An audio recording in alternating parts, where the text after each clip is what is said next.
नमस्कार, one India Hindi में आपका स्वागत है। मैं हूं आपके साथ मृदुल चंदेल। यूपी में अगले साल 2022 में होने वाले विधानसभा चुनाव को देखते हुए शिवसेना ने बड़ा ऐलान किया है।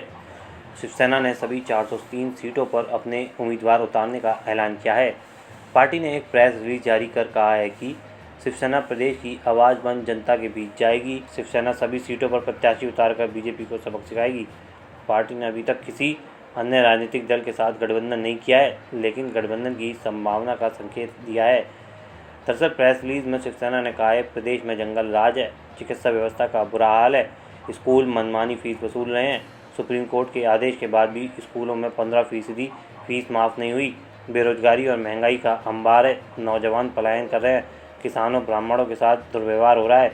शिवसेना प्रदेश की आवाज़ बन जनता के बीच जाएगी और सभी सीटों पर अपने प्रत्याशी उतारकर बीजेपी को सबक सिखाएगी। उत्तर प्रदेश में विधानसभा चुनाव लड़ने का ये फैसला शिवसेना ने लखनऊ में प्रांतीय कार्यकारिणी की बैठक के बाद लिया।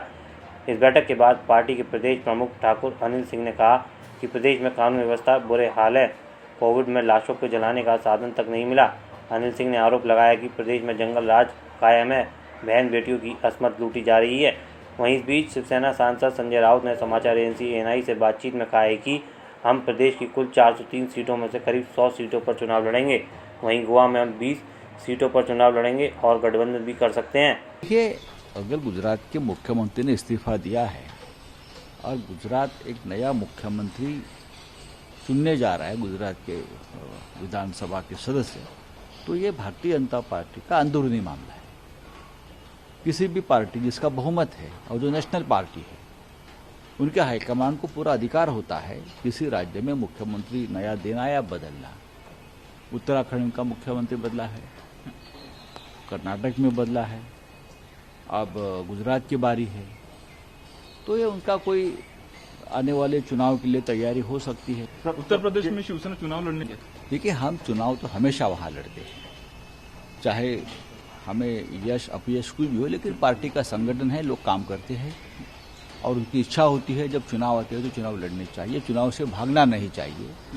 तो जरूर वहाँ की हमारी जो कार्यकारिणी ने बताया है कि हम चुनाव लड़ेंगे, हमने भी कहा चुनाव लड़िए।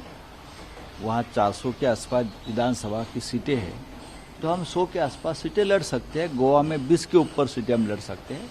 उनकी तैयारियां चल रही हैं। वहाँ पर कोई अलायंस हो सकता है शिवसेना के साथ? किसके साथ? शिवसेना को कोई? हाँ। गोवा में हो सकता है। आपको बता दें, उत्तर प्रदेश में विधानसभा चुनाव अगले साल फरवरी-मार्च में हो सकते हैं। 2017 के चुनाव में बीजेपी ने 403 में से 312 सीटों पर जीत दर्ज की थी। सपा और कांग्रेस ने 7 मिलकर चुनाव लड़ा था। सपा ने 47 जबकि कांग्रेस ने 7 सीटों पर सिमट गई। मायावती की बीएसपी 19 सीटें जीतने में कायम रही थी। इस खबर में फिलहाल इतना ही। बने रहिए वन इंडिया हिंदी के साथ।